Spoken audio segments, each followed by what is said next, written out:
Hello everyone. We welcome you to the third interview for our official newsletter in a flash. Today we have with us Nishant Upadhyay, an extremely talented photographer, also known to Instagram as Photo by Nishant. Nishant is a freelance photographer and journalist. He clicks true to life photographs with consummate grace. Nishant's shots have been featured on Oppo's global website and also on BBC. Not only this, several of his clicks have been featured by numerous photography pages and magazines, including widely followed pages like SPI, which is Photography International, and Lens Culture. Some of his shots have also been favorited by National Geographic editors for Nat Geo's photo community, which in itself is very substantial.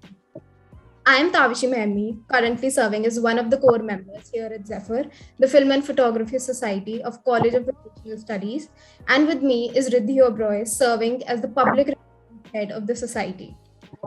So, sir, we're really keen to know about this journey of yours and the experience. So, let's cut to the chase and get started with the interview.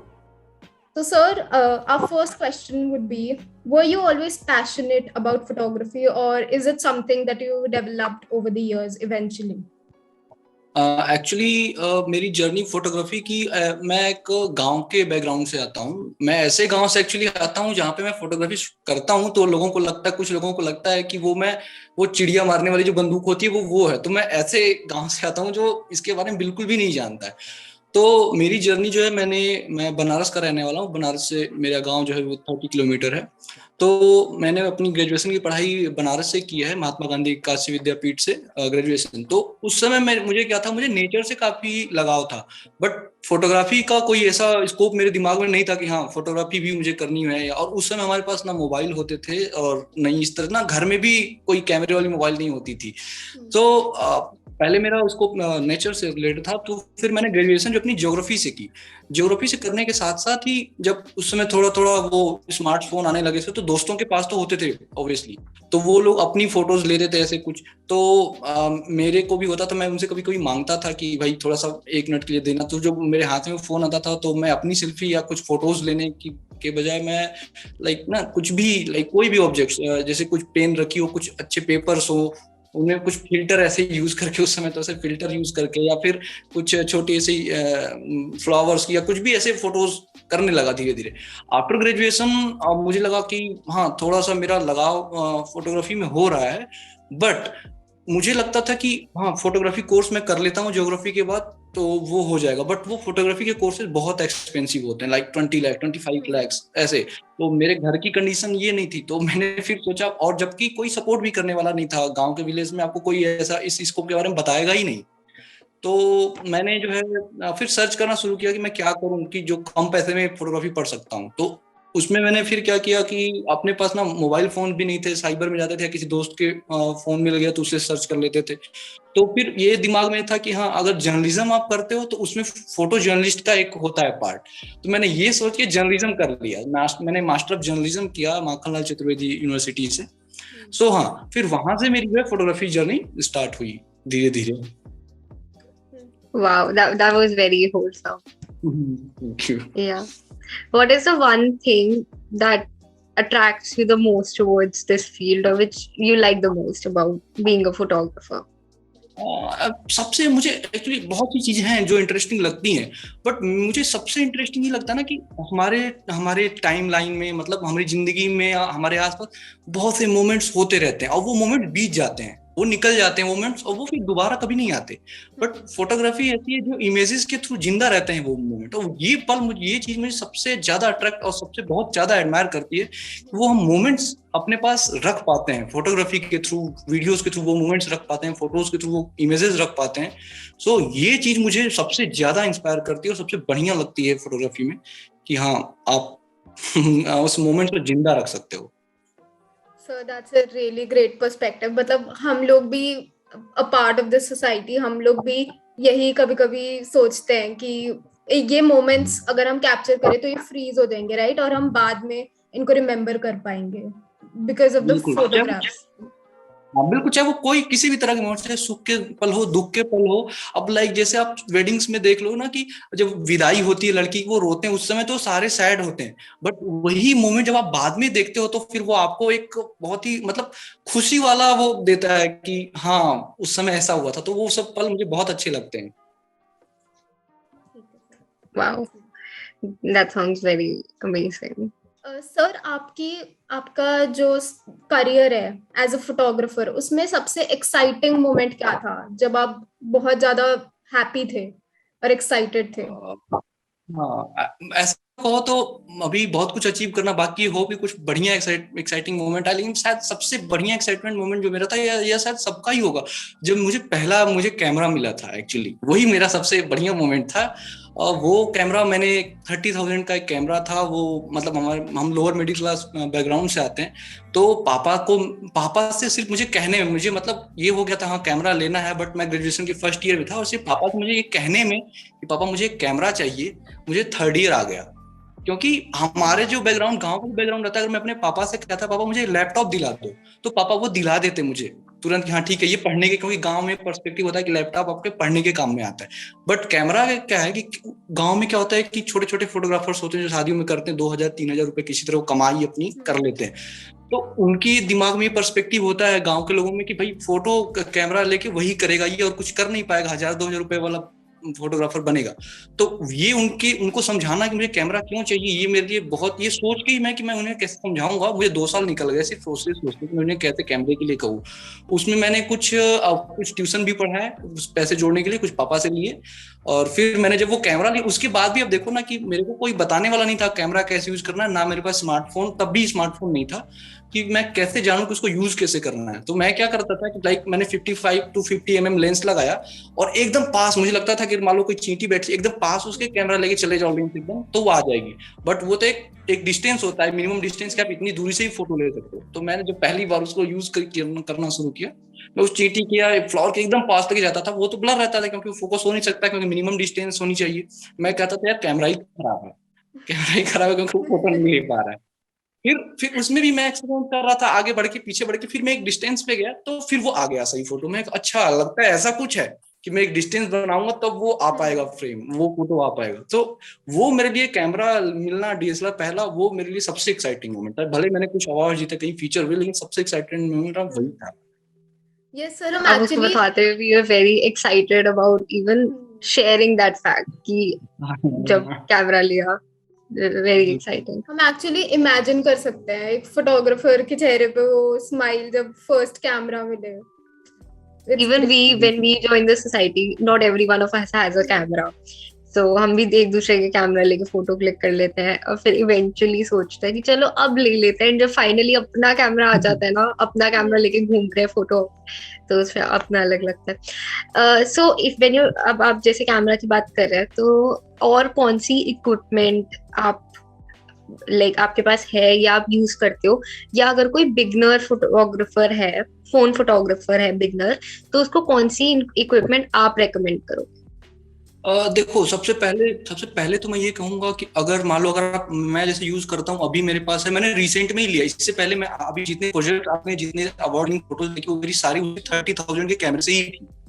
मैं recent में 2-3 महीने पहले मैंने Nikon G7 II का camera लिया है। सो अगर आप लेना चाहते हो, मैं आपको रिकमेंड ये करूंगा कि आपके पास जो बजट है सबसे पहले आप उस बजट से ही शुरू करो। ऐसा नहीं है कि आपको ओवर बजट लगाओ कि नहीं मुझे मेरे पास वो रहेगा तभी काम आएगा।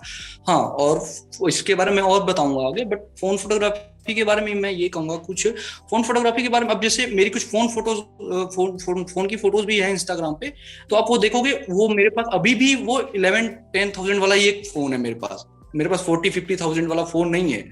तो सबसे पहले कुछ उसमें मैं टिप्स दे दूंगा फोन फोटोग्राफी में, कि जब आप लाइक सबसे एक छोटी सी चीज होती है ना, जब हम फोटोज लेते हैं उसमें हम सांस लेते रहते हैं, तो आप ना जब क्लिक बटन दबाते हो उस समय ट्राई करो कि आप सांस को रोको, उससे क्या होता है थोड़ा सा सेक होता है।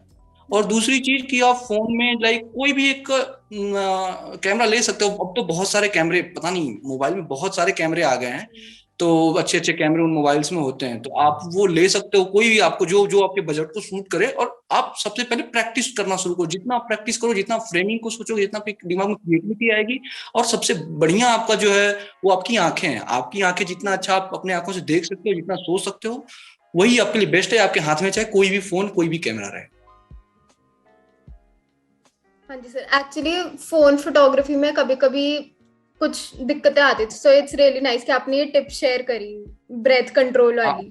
बिल्कुल। और उसमें प्रो मोड्स भी होते हैं फोन फोटोग्राफी में। प्रो मोड्स में आप जाके आप उसमें ग्रिड लाइंस का यूज करो। ग्रिड लाइंस होते हैं फोन में, आपको समझने में आसानी होगी कि मुझे अपने सब्जेक्ट को कहाँ पे रखना है, हमारे ऑब्जेक्ट को कहाँ पे रखना है, फोरग्राउंड को कैसे मेंटेन रखना है। और उसमें आप प्रो मोड यूज करना थोड़ा शुरू करो, उससे आप थोड़ा अच्छा सीख सकते हो। क्योंकि उसमें भी आपको आईएसओ को एडजस्ट करने के लिए, अपर्चर को एडजस्ट करने के लिए, शटर स्पीड को एडजस्ट करने के लिए होता है। तो आप फोन से भी अच्छी फोटोग्राफी कर सकते हो। Thank you so much sir for this great tip. Sir, जैसे फोटोज खींच लेते हैं, अब इसमें पोस्ट प्रोडक्शन प्रोसेस होता है which is the editing of photograph. तो हम जानना चाहते हैं आप ऐसे कौन से सॉफ्टवेयर यूज करते हो एडिटिंग के लिए, अपनी पिक्चर्स के लिए। ऑल्सो हम लोग जानना चाहते हैं कि जो अभी बिगनर्स हैं, beginners in photography, beginners in editing, उनको आप क्या सॉफ्टवेयर रेकमेंड करोगे? देखिए, मेनली मैं 2 ही सॉफ्टवेयर यूज करता हूँ, मैं एडोब लाइटरूम और स्नैपसीड। मैं अभी भी फोटोशॉप थोड़ा बहुत यूज करता हूँ, बट मेनली मैं एडोब लाइटरूम, दोनों वर्जन, चाहे लैपटॉप का वर्जन हो या मोबाइल का वर्जन हो, दोनों ही, लाइटरूम और स्नैपसीड। और बिगिनर्स के लिए यही दो बेस्ट, स्नैपसीड और लाइटरूम। इन दोनों को आप यूज करो, उनको सीखो। उसमें कुछ नई बहुत सारी चीजें होती हैं, हजारों चीजें उसमें होती हैं जो हम अभी भी उनमें कुछ चीजें हमें नई मिलती है। तो उसमें आप ये देख सकते हो कि आप लाइटरूम, स्नैपसीड भी यूज करना इजी है, लाइटरूम भी यूज करना इजी है। और उसको आप जितना प्रैक्टिस करोगे, आप उसमें एक्सपेरिमेंट्स करो कि मैं अपने फोटोज में को कैसे प्रोसेस कर। हाँ, ये चीज ध्यान रखो, बिगिनर्स हमेशा ये क्या करते हैं, वो ओवर एडिट करने की कोशिश करते हैं। बहुत ज्यादा सैचुरेशन बढ़ा दिया, बहुत ज्यादा शार्पनेस बढ़ा दी, है ना। तो वो आप अवॉइड करो। अच्छे फोटोग्राफर्स की फोटोज को देखो, उनसे सीखो, उन्होंने कैसे रखा है अपने, और अच्छे यूट्यूब की क्लासेस मिल जाएंगी, आप उनको सीखो। सो ये कुछ टिप्स हैं, और यही 2 ऐप हैं जिनको आप यूज कर सकते हो। और ये कोशिश करो कि अपनी फोटोज जो ले रहे हो वही परफेक्ट हो। हाँ, पोस्ट प्रोसेसिंग तो करनी पड़ती है कुछ ना कुछ, तो आप जितना कम से कम पोस्ट प्रोसेसिंग कर सको, क्योंकि आप कॉम्पिटिशन में भी फोटोज भेजते हो, तो उसमें भी होता है कि आप ज्यादा एडिटिंग ना करो, उसी की लिमिटेशंस होती हैं। तो आप स्नैपसीड, लाइटरूम को यूज कर सकते हो। Thank you so much. These are honestly very convenient app. I personally prefer Lightroom for all the editing on laptop or phone, so I know how convenient those are, even for me. हाँ, अब जैसे picture की बात हो गई, अब आप जगह के बारे में बताओ। What has been your favorite location to shoot, या कोई ऐसी जगह जहाँ मतलब जो आपकी सबसे ज्यादा मोस्ट प्रेफर्ड या मोस्ट फेवरेट जगह है फोटो क्लिक करने की? मैं आपको एक इंटरेस्टिंग बात बताऊं, मेरी जो ज्यादातर फोटोज अवार्ड मिली है या फीचर भी हुई ना, वो मेरे गांव की फोटोज हैं। मैंने अपने गांव में ही जो बहुत सारी फोटोज ली हैं, वो ज्यादा पॉपुलर हुई हैं। हाँ, पहली एक सिंपल सी चीज बताऊं, जहां आपको अच्छी फोटो मिल जाए वो आपके लिए अच्छी लोकेशन है, पहली बात। हाँ, दूसरी चीज कि आप देखो ना, अपने आसपास देखते रहो, सारी जगह आपको अच्छी लोकेशंस होती हैं। आप डिपेंड करता है आप किस तरह के फोटोग्राफर हो, किस जेनर के फोटोग्राफर हो। आप अगर स्ट्रीट हो तो आप लोगों के बीच जाओ, बहुत ज्यादा लोगों के बीच जाओ, उनसे घुलो मिलो, आप वहां पे फोटोज करो। आप बर्ड फोटोग्राफर हो तो आप कहीं भी रूरल, इसके मैं मेरी जो भी बर्ड की फोटोज आप देखोगे, वो सारी मेरे गाँव की ली हुई फोटोज हैं, कुछ इधर उधर की हैं। क्योंकि मेरे पास पैसे भी नहीं होते थे कि मैं सफारी पे जाऊं, वहां पे, है ना, एनिमल्स की फोटोज लूं, लाइक टाइगर, लायन, इन सब की फोटो। तो आप, ऐसा नहीं है कि आप पैसे लगा के सफारी पे जाओ, लंबे लंबे टूर करो, तो वहीं पे आप अच्छी फोटोज कर सकते हो। और दूसरी लोकेशंस में से मैंने कुछ अच्छी जगह पे, लाइक मथुरा की होली हो गई, तो मथुरा में जो होली होती है वहां पे बहुत अच्छी लोकेशन, बहुत अच्छे मोमेंट आपको मिलेंगे। और लाइक पुष्कर हुआ, पुष्कर में कैमल फेयर लगता है, तो वहाँ बहुत ही अच्छे आपको ट्रेडिशनल चीजें मिलेंगी राजस्थान की। वहां पे आपको सिर्फ कैमल्स नहीं, बहुत, आप जब अंदर तक जाओ, वहाँ के लोगों को मिलो, वहाँ के गाँव में जाओ, आसपास के गाँव में जाओ। ऐसा नहीं कि सिर्फ आप उसी फेयर में रहो। और तीसरा, मतलब मेरा सबसे फेवरेट लोकेशन अभी सर्दियों में तो परेड रिहर्सल और यमुना घाट हो जाते हैं। तो बहुत सी लोकेशन है, बट यही है, आप अपनी आंखें खुली रखो, अपने नजरिए को एकदम सही रखो, वही जहां भी आप जाओगे आपको अच्छी लोकेशन मिलेगी। और सबसे सिंपल चीज, जहां आपको अच्छी फोटो मिले वही अच्छी लोकेशन। हाँ जी sir, we totally agree to this, आपने जो बोला। सर जैसे आपने मेंशन करा, अभी आप रिसेंटली परेड प्रैक्टिस में गए थे पिक्चर्स क्लिक करने, तो हमें जानना है क्योंकि हम we have never been parade practice में ऐसे करके, तो आपका एक्सपीरियंस कैसा था? कुछ स्टॉप हुआ या फिर आपको और फोटोग्राफर से मिलने का मौका मिला? कैसे था एक्सपीरियंस? हाँ नहीं, बहुत एक्चुअली बहुत ही बढ़िया। सबसे सिंपल चीज तो पहले तो अगर आपको परेड रिहर्सल में जाना है तो आप सुबह उठना सीखो, लाइक 4 AM 5 AM। जैसे मैं सरिता विहार में रहता था दिल्ली में, तो मुझे 5 AM पे मेट्रो पकड़नी होती थी पहुंचने के लिए, केंद्रीय सचिवालय सेंट्रल सेक्रेटरीट मेट्रो। तो आप सबसे पहले सुबह उठना सीखो वहां पे जाना है तो अगर। और दूसरी चीज, जब वहां पहुंचते हो ना, बहुत ही बेहतरीन, आप अपना जोश भरा माहौल होता है। आपके सारे जिनको आप हीरो मानते हो, एक्चुअली हम जो अपने सच्चे हीरो मानते हैं, अपने जवान को हीरो मानते हैं, हमारे जो आर्मी, एयरफोर्स, नेवी, वो हमारे साथ एकदम आप साथ में चल रहे होते हो उनके। वहां पे परेड चल रही है, आप उनसे सिर्फ 1 फीट की दूरी पे कैमरा मोबाइल लेके उनके साथ साथ चल रहे हो। वो बहुत ही फ्रेंडली होते हैं। और वो जो ना म्यूजिक, उनके जो बैंड्स होते हैं, इतना बढ़िया बैंड्स उनके होते हैं, आप जैसे लगेगा कि हाँ आप डांस कर लो वो जब बजा रहे हैं, तो बहुत ही बढ़िया। और हाँ, एक्चुअली मैं बहुत इंट्रोवर्ट हूँ सच में। मैं शायद पहली या दूसरी बार ही इंटरव्यू दे रहा हूँ, मैंने कभी दिया नहीं। मैं कैमरे के पीछे तो रहता हूँ, बट कैमरे के सामने जल्दी नहीं जाता। वहां पे भी कुछ फोटोग्राफर से मेरे को मिलने का मौका मिला। और ना, आप सिर्फ फोटोज ही नहीं लेते हो, आप ना वहां पे जब परेड रिहर्सल में जाते हो उनसे थोड़ी बात करते हैं। हम बात करें, जैसे पिछली बार मैं जब गया था तो NSG के जितने भी जवान थे उन लोगों से हम बात करते थे। उनसे थोड़ा ना हमको जानने को मिलता था कि हाँ क्या चलता है, कैसे होता है सब कुछ, जवान कैसी मुश्किलों का सामना करते हैं। अभी हम डॉक्यूमेंट्रीज वगैरह तो देख लेते हैं, लेकिन जो हमें एक्चुअल बातें हैं उनसे ही जानने को मिलती है। तो ये सिर्फ फोटोग्राफी का प्लेटफॉर्म नहीं है कि परेड रिहर्सल में हमें बहुत कुछ वहां पे सीखने का एक्चुअली मौका मिलता है। सो ये तो मस्ट है कि आप सब लोग सिर्फ फोटोग्राफी के पर्पज से नहीं, अगर फोटोग्राफर नहीं भी हो तो अगर आपको अपने जवान को जानना है, अपने सेनाओं को जानना है, ये भी आपको आपके जीके भी काफी बढ़ेगी कि हाँ कितनी तरह के उसमें बहुत सारे, एक आर्मी में बहुत सारी फोर्सेस होती हैं, है ना, like Garhwal regiment, Assam rifles, Gorkhas, तो आपको वो भी जानने को मिलेगा। लाइक एयरफोर्स में उसमें फाइटर जेट्स क्या होते हैं, कैसे होते हैं, कितने तरह के होते हैं, वो भी आपको पता चलेगा। अलग अलग तरह की मिसाइल्स पता चलेंगी, वो सब परेड में प्रैक्टिस करते हैं। तो आपको बहुत सी चीजें जानने को मिलती है। हाँ, और खासतौर पे वो ना, जब रिहर्सल्स के दौरान ब्रेक्स होते हैं तो वो आपसे बातचीत करते हैं और आपको थोड़ा उनका देखने को मिलेगा, जानने को मिलेगा कि वो किस तरह से रहते हैं, उनका किस तरह से व्यवहार होता है, किस तरह से आपस में बात करते हैं, अलग अलग फोर्सेज आपस में किस तरह से मिलती हैं। तो आप वहां पे सिर्फ फोटोग्राफी के पर्पज से नहीं, जानने के पर्पज से जाओ, फोटोग्राफी के पर्पज से तो जाना ही है अगर जाना है तो। और आपको बहुत सारे फोटोग्राफर्स, अब तो बंडल्स ऑफ फोटोग्राफर्स, करीब 50 फोटोग्राफर्स एक टाइम पे रहते हैं उस समय, हर सुबह। तो आप बहुत सारे फोटोग्राफर से इंटरेक्ट कर सकते हो, आपका सर्कल बढ़ेगा, तो बहुत ही बढ़िया। मैं सबको रिकमेंड करूंगा कि आपको जाना चाहिए। Actually, and looking at like the thing that attracts me most towards their duty is that their discipline. I remember going to Kumaon Regiment near Ranikhet, and the discipline, the cleanliness, everything there was, जैसे बोलते हैं ना कि ऐसा लगा कि हम कहीं और आ गए हैं, तो बहुत अच्छा लगता है। हाँ, वो मतलब मुझे सबसे पसंद उनका बैंड्स आते हैं ना, वो बैंड्स में म्यूजिक बजाते हैं, वो बहुत ही। और वो जो परेड करते हैं, आप उनके साथ साथ चलते हो तो अपने आप लगता है कि हाँ हम भी परेड कर रहे हैं, उनके साथ चल रहे हैं, तो बहुत ही अमेजिंग वो फील होता है, बहुत अमेजिंग। काफी एनर्जेटिक माहौल हो जाता होगा वहाँ पे। बहुत ज्यादा एक्चुअली। ओके, तो जो आपने जैसे पहले बता दिया कि आपके लिए कैमरा लेना ही बहुत मुश्किल था, तो जब आप इस फील्ड में आए तो और कोई चैलेंज और कोई मेजर चैलेंज आपने भी फेस किया? And it's like nothing comes easy in life, and honestly your photography inspires a lot of people, not just your photography but your journalism, videography, everything that you do. So what are some challenges that you faced in your field? Actually मैंने जैसे बोला ना, मैं introvert हूँ, काफी बहुत ज्यादा ही introvert हूँ। मैंने जर्नलिज्म किया, बट मैं अभी भी अब थोड़ा ओवरकम कर रहा हूँ, बट इंट्रोवर्ट हूँ। जब मैंने स्ट्रीट्स में जाना शुरू किया, और सबसे पहली चीज ना कि मेरा अभी भी बहुत कम फोटोग्राफर से इंटरेक्शन है, सॉरी। तो मेरे लिए क्या था ना कि कुछ भी सीखना होता था जब मुझे, तो वो मुझे आसानी से नहीं पता चल पाता। छोटी सी कोई सेटिंग्स भी हो या कुछ ऐसा हो, तो मुझे सीखने के लिए ना बहुत मेहनत करना पड़ता था। यूट्यूब को पूरा छान मारो, क्योंकि अगर ऐसा होता है कि आपके फ्रेंड सर्किल में फोटोग्राफर्स हैं, आप उनसे पूछ सकते हो कि यार ये क्या होता है, तो वो झट से बता देंगे, या वो आपसे पूछ लेंगे ये क्या होता है, आप उनको झट से बता दोगे।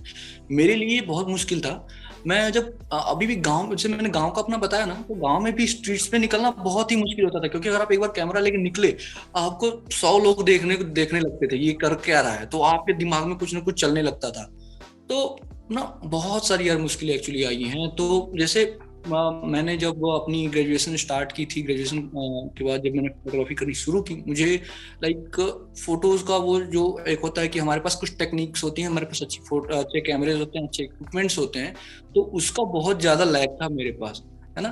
तो सबसे सिंपल मतलब मुश्किल मेरे लिए ये रहा ना कि जब मैं फोटोग्राफी करता था तो मेरे को कोई गाइड ही नहीं करने वाला था कि आखिर आप कैसे गाइड करो, आपको क्या, आपको पाथ दिखाओ, या आप में हाँ आपकी ये चीज अच्छी है, ये चीज बुरी है, आप इस डायरेक्शन में जा सकते हो।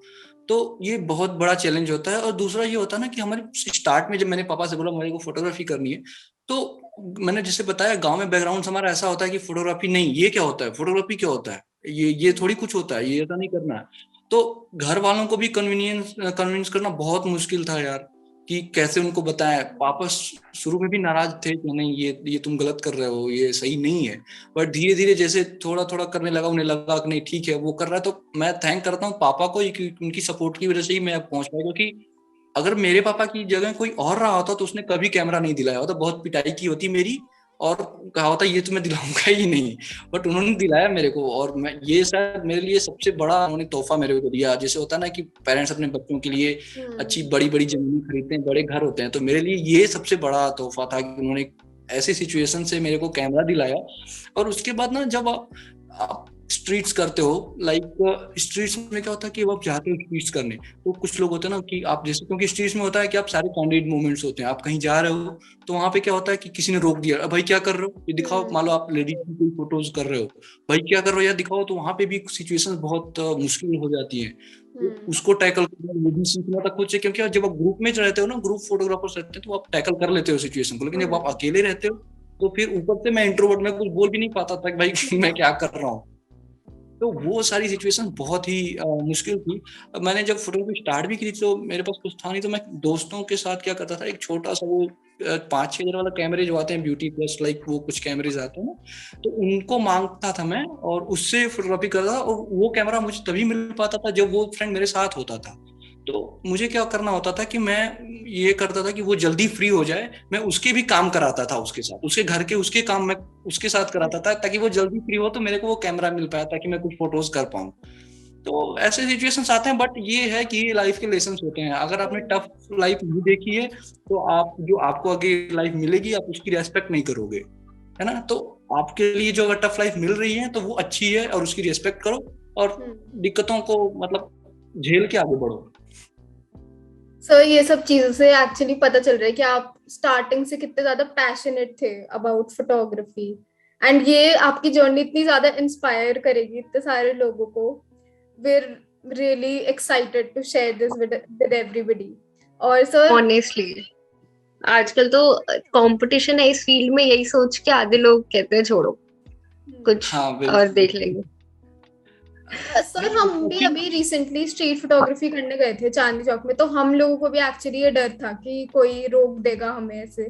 तो इस पॉइंट से तो हम लोग आई थिंक बहुत ज्यादा रिलेट कर पाए थे आपके।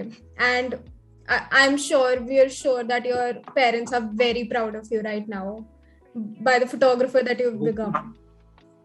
Hope so. पेरेंट्स जल्दी प्राउड नहीं करते रहते, वो धीरे धीरे करते हैं, बहुत लेट तक करते हैं, अभी नहीं करते प्राउड। तो सर ऐसा कौन सा फोटोग्राफर है और वीडियोग्राफर जो आपको इंस्पायर करता है, जिनको देखकर आपने सोचा कि हाँ मेरे को ऐसे इनके जैसा इनके लेवल पे आना है, या फिर फोटोग्राफी को अपना पैशन बनाना है? किसी ने आपको ऐसे देखो मैं सच कहूँ ना तो मैंने जैसे बताया ना कि मेरे पास स्मार्टफोन वगैरह नहीं थे, तो और ना ही मेरे को कोई गाइड करने वाला था, ना ही मेरा कोई ऐसा सर्कल था फोटोग्राफर्स का, है ना। तो मेरे साथ क्या हुआ था ना कि मेरे बस दिमाग में आ गया था मुझे फोटोग्राफी करनी है। मैं जो भी करता था खुद से ही सीख के करता था उस समय।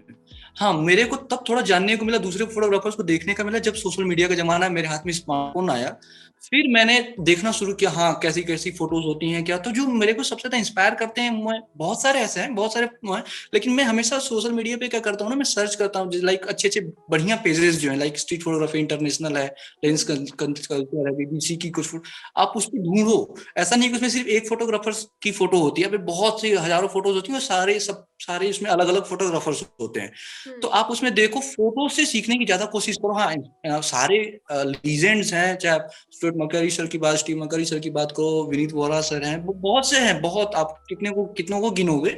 बट आप कोशिश करो फोटो से सीखने की कोशिश करो, बजाय फोटोग्राफर्स के आप फोटोज को सीखने की कोशिश करो।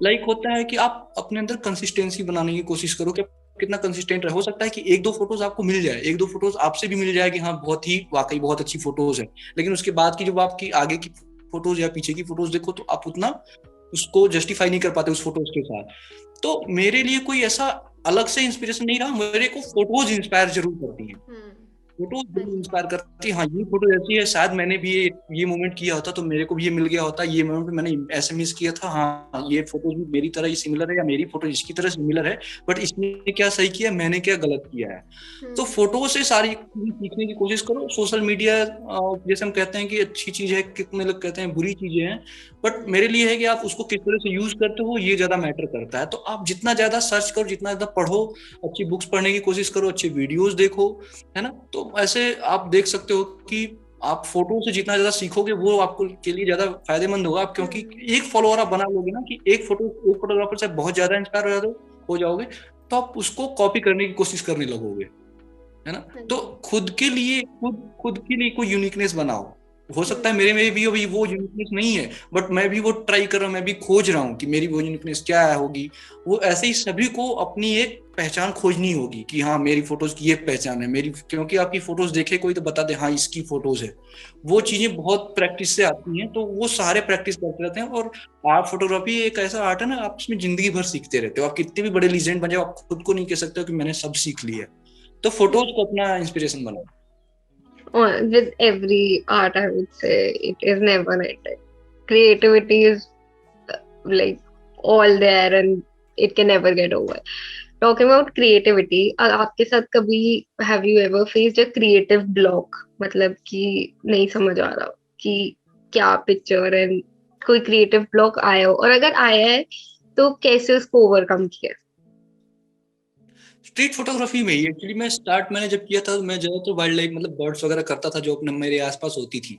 मैं स्ट्रीट फोटो को देखता था, बहुत ज्यादा पसंद करता था। हाँ, क्योंकि स्ट्रीट एक ऐसी आर्ट है ना कि हम लोगों के, इंसान क्या एक सामाजिक प्राणी है, वो लोग समाज के बीच ही रहता है, लोगों के बीच ही रहता है, और हमारे आसपास क्या हो रहा है वो हम नहीं पहचान पाते हैं। लाइक क्योंकि तो मेरे को स्ट्रीट करना है, बट मैं करूं कैसे, वही बताया ना, तो करूं कैसे वो समझ नहीं आता था। स्ट्रीट में क्या, शुरू में 2-4 फोटो स्टार्ट की तो मतलब क्या ही थी, कुछ नहीं थी वो ना, मतलब वो कि ऐसे करूं कैसे करूं, तो वो समझ ही नहीं आता था क्या होगा। फिर मैंने घूमना शुरू किया, पहले मैंने फोटोज नहीं की, मैंने घूमना शुरू किया। जैसे मैं बनारस के हूँ, बनारस तो सबसे शायद वर्ल्ड फेमस है स्ट्रीट फोटोग्राफी के लिए, जो लोकेशन बनारस। तो मैंने घूमना शुरू किया बहुत ज्यादा। दिल्ली में जब था पढ़ाई करता था तब शहरों में घूमना मैं, और दूसरी मैं फोटो वॉक पे आज तक कभी नहीं गया। जैसे लोग बुलाते हैं फोटो वॉक पे आओ, सारे इकट्ठे होकर जाते हैं, मैं अभी भी इंट्रोवर्ट में फोटो वॉक पे कभी नहीं गया। बट मैं वहां जाता था ना, तो मैं वहां जब जाता था तो मैं दूर से देखता था वहां कोई, मतलब जैसे मैं यमुना घाट गया या मैं राजपथ पे गया, तो मैं दूर से देखता था वो लोग क्या कर रहे हैं, कैसे कर रहे हैं वो लोग। मैं फिर भी बोल नहीं पाता था उनसे, क्योंकि मैं बहुत ज्यादा इंट्रोवर्ट था, उनसे बोल नहीं, बट मैं दूर से देखता था वो। अच्छा, अगर मैं सोचता था कि मैं बैठा रहता था काफी कई दिन, मतलब 1-2 दिन में गया तो उस दिन कैमरा मैंने छुआ ही नहीं, बस देखा मैंने सबको कि कौन क्या करता है। अगर मैं किसी को पहचान लिया सोशल मीडिया के थ्रू ये हैं, मैं तब भी उनसे बोल नहीं पाता था, मैं उन्हें देखता रहता था कि वो क्या कर रहे हैं। तो मैं देखता था अगर कोई घोड़े से आ रहा है, कोई सैनिक सोल्जर, तो उसको वो क्या फ्रेम बनाते हैं। मैं सोचता था कि मैं रहता तो मैं ऐसे फ्रेम बनाऊं, मैं देखता हूँ वो क्या फ्रेम बनाते हैं, तो मैं उनको देखता था। मैं तो इस तरह चीजों को देख के, कुछ फोटोज को देख के, गलियों में घूम के, जबरदस्ती घूमना नहीं, मेरे को घूमना है, आज तो घूमना ही है, गलियों में, मेरे को देखना ही वहाँ क्या क्या सीन क्रिएट हो रहे, कैमरा भले ना ले जाऊं, मोबाइल भले ना ले जाऊं। तो आप जितना ज्यादा देखोगे, जितना ज्यादा ना लुक करोगे, अपने चीजों को समझोगे, तो आप किसी भी चीज से ओवरकम कर सकते हो। और मैं सबसे बड़ी चीज मानता हूँ प्रैक्टिस, और जितना ज्यादा प्रैक्टिस करोगे तो आपकी कोई बैरियर, चाहे लाइफ का भी कोई लेसन हो ना, आप जितना ज्यादा प्रैक्टिस करोगे, उससे लड़ोगे, उस दिक्कत से ना आप जरूर ओवरकम कर जाओगे। But sir, we would love to have you on one of our photo walks. I mean, if it is possible at all, and you're in Delhi, whenever you come to Delhi next, you can just ping me up and just come to a photo. It would be like a big thing for us and every member of our society. नहीं, बिल्कुल मैं try करूंगा कि हाँ सब सारे इकट्ठे हों, क्योंकि यहाँ पे सिर्फ आपको सीखने को नहीं, मेरे को भी सीखने को मिलेगा। क्योंकि ऐसा होता है कि सारे जो है ना कुछ ऐसा जानते हो जो दूसरे नहीं जानते हैं। तो मैं वही कह रहा हूँ ना कि ये फोटो वॉक पे जाना अच्छी चीज है, बहुत ही अच्छी चीज है, लेकिन मैं ऐसा नहीं कर पाता था। क्योंकि मेरी स्टोरी आप देखोगी ना, तो सफलता से ज्यादा असफलता की स्टोरी है। कि मैं, क्योंकि लोगों को सीखने को जो मिलता है ना, वो असफलता से ज्यादा सीखने को मिलता है। सफल इंसान के साथ आप सिर्फ उसको ग्लैमर के स्टार की तरह देखते हो, लेकिन जो गलतियां हुई होती हैं, जो लोग असफल हुए होते हैं ना, उनसे आप ज्यादा सीख सकते हो। तो मेरी कहानी भी वही है, ज्यादा मैं असफल ही रहा हूँ, सफल कम रहा हूँ। तो हम ऐसा ऑर्गेनाइज करेंगे फोटो वॉक, जहाँ पे हम सारे एक दूसरे मिलके सीखेंगे एक दूसरे से। बिल्कुल। हाँ जी सर। और सर आपके पास इतनी अच्छी टिप्स है for phone photographers as well, और काफी लोग हमारी सोसाइटी में फोन से फोटोज खींचते हैं, तो बहुत ही अच्छा होगा अगर आप आओगे और हम लोगों को टिप्स दोगे। काफी अच्छी, आई थिंक हम लोग मिलकर काफी अच्छी फोटोज खींच पाएंगे और ज्यादा। बिल्कुल बिल्कुल बिल्कुल, जरूर जरूर जरूर कोशिश करेंगे। एक्चुअली अभी तो मैं यहाँ फंसा हूँ प्रोजेक्ट में, नहीं तो मैंने खुद इस बार मिस किया है दिल्ली रियल्स पर जो है। Any tentative when will you be back from Ludhiana? कब तक? एक्चुअली 20 फरवरी के बाद मैं फ्री हो जाऊंगा। परफेक्ट। जस्ट जब भी दिल्ली आओगे एक बार मैसेज कर देना, हमारी अगर कोई फोटो होगी, and I let you know. बहुत अच्छा लगेगा हमें कि आप हमारी फोटो का पार्ट बनो। और जैसा कि आपने बोला 2-way होगा, तो may be you enjoy our company and get few insights, and we will definitely get insights from you. बिल्कुल, वो मेरी बहुत हेल्प हो जाएगी कि मैं थोड़ा जानने लगूंगा लोगों को यार। मेरी बहुत हेल्प हो जाएगी उससे। Perfect. So that was it about the interview, and we honestly really liked this session with you, just talking with you and knowing about your passion, which is clearly visible when you talk about photography. Just thank you for being here. This interview has really inspired us, and we really hope this inspires many people when we post it. Thank you so much. Hope so. Thank you so much. Thank you so much, sir. Thank you so much.